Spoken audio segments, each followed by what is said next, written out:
Origine du chômage technologique, cause de la crise et quelques pistes pour essayer de se sortir de ce sacré problème. Ce chômage technologique est indiscutablement lié à deux constatations déjà anciennes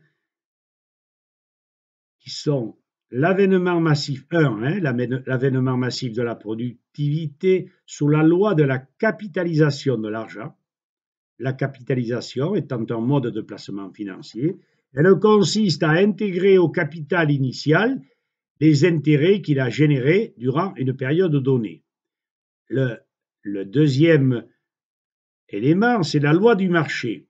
Les prix sont fixés en fonction de l'offre et de la demande, et la concurrence est réputée pure et parfaite. Va te faire foutre. Ça m'étonnerait beaucoup. La concurrence féroce, à partir de ces deux événements, à partir de l'avènement de la productivité et la loi du marché, la concurrence féroce entre producteurs, alimentation, biens, services, exige le rendement financier maximum du capital investi. En conséquence, les employeurs sont contraints de supprimer au maximum l'élément humain. Donc, chômage, transfert du coût du chômage vers l'État, et enfin, le patronat, les financiers reprennent à l'État les entreprises publiques encore financièrement rentables. Bien.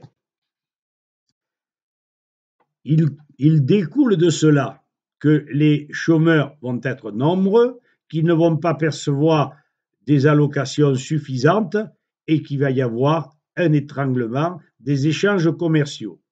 Faire intervenir un revenu universel d'existence pourrait peut-être momentanément équilibrer les échanges, mais comme il n'a aucune racine, aucune structure et que de toute façon les règles économiques sont dépassées, il ne sera, s'il devait être, que provisoire, mais de toute manière, il n'aurait vraiment aucune pertinence, aucune chose objective et il faudrait le laisser tomber.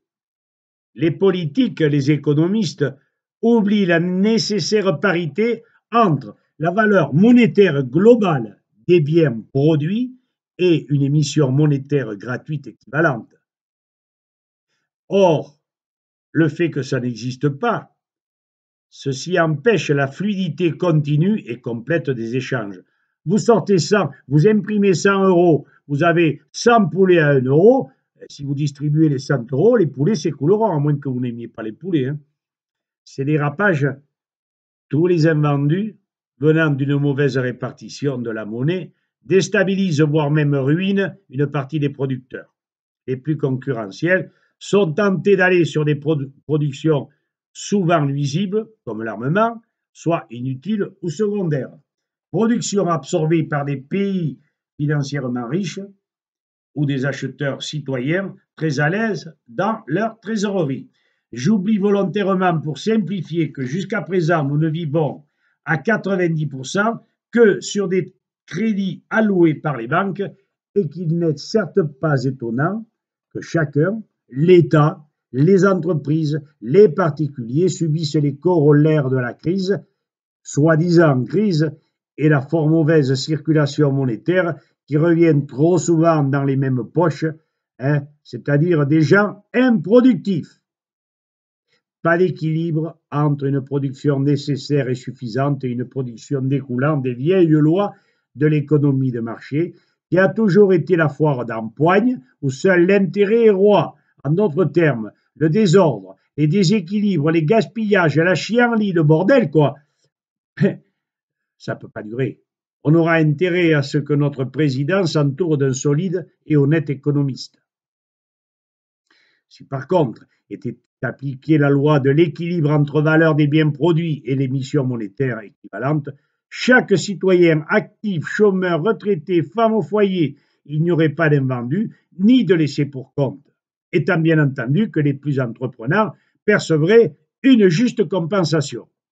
En France notamment, le plein emploi pourrait se réaliser avec même l'état actuel de l'économie, à condition qu'il y ait une volonté politique de répartir les charges fiscales sur tous les secteurs économiques par l'intermédiaire de tous les mouvements de fonds, particuliers, chèques, cartes bleues, etc., entreprises, services, banques et sociétés de clearing, comprises, bien sûr. L'allègement des charges sur les entreprises serait tel, rentrée fiscale importante, et ceci c'est bien vérifié dans pas mal de pays européens qui ont adopté ces réformes fiscales, que les entrepreneurs pourraient embaucher de manière notable. Je donne l'exemple d'un hôtelier des Hautes-Alpes qui verrait ses charges diminuer d'environ 30 000 € dans l'année. Au moins une personne par hôtelier, calculez le nombre d'embauches et le soulagement physique de l'hôtelier. Restons-en là, je n'ai rien d'un économiste distingué, tout au plus un dilettante de bon sens. Je tente de vous donner quelques pistes. Maintenant, à votre tour, réfléchissez. Comme je dis, je n'ai pas inventé la poudre. J'ai seulement voulu éclairer votre lanterne sans éteindre la mienne.